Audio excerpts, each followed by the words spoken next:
नमस्कार जय जगन्नाथ शुभ सकाळ। आज हूँ डिसेम्बर 11 तारिख गुरुवार। आज दिन पाणीपाग लेटेस्ट अपडेट आसी भिडियो टी लास्ट टाइम देखी आप सबकि जानीपर।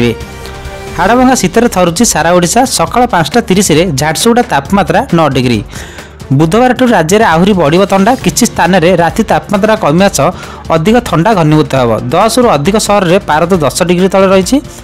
थंडा को नहीं पाणीपाग विभाग एपरी आकलन कर 12 तारिख जाए राज्य में विक्षिप्त स्थान में शीतर लहरी जारी रहे बोली कहुई। बुधवार अभ्यंतरण ओडिशार सुंदरगढ़ कंधमाल और झारसुगुड़ा घन कुहुड़ी दृश्यमान हो पारे बोली पुनर्वार कर पाणीपाग विभाग। 11 स्थान में राति तापमात्रा 10 डिग्री बा एहाठारु कम रेकर्ड होईछि। 4.8 डिग्री तापमात्रा सहित जी उदयगिरी में सबुठारु ठंडा अंचल पलटि। सिमलीगुड़ा 6.2, फुलबाणी 6.8, चिपिलापाणी 7.3, राउरकेला 7.6, दारिंगबाड़ी और झारसुगुड़ा 8, अनुगुल और भुवनपटना 9 डिग्री में पहुंची। सुंदरगढ़ राति तापमात्रा 10 डिग्री ह्रास होईछि। झारसुगुड़ा राति तापमात्रा स्वाभाविक ठारू 5.6 डिग्री कम होता। भोर एठारे असमाल शीत अनुभूत होईछि। डिसेम्बर 1 तारिख में यार पारद 14 डिग्री थिबा बेले 8 तारिख में प्राय 4 डिग्री खसी 10 डिग्री में पहुंचला। 9 तारिख में एठारे 6.9 डिग्री रेकर्ड होता।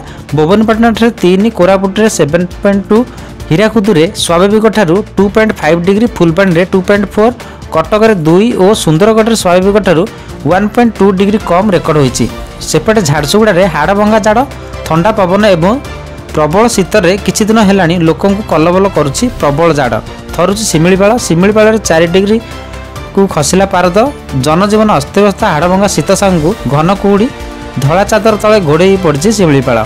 अभयारण्य एवं पाददेश जशीपुर, ठाकुरमुंडा, करंजिया, सुक्री ब्लॉक अंचल घन कुहुड़ी सांगू शीतर लहरी जारी होईछि। बारकमुंडा सर्वनिम्न तापमात्रा 4 डिग्री तापमात्रा रेकर्ड होता बेले Chahala 6 degree, Gudgudia 7 degree, Barehipani 9 degree Celsius तापमात्रा रेकर्ड होईछि। एने सिमिलीपाल विज्ञ प्रकल्प पक्षर सूचना प्रदान करा जायछि।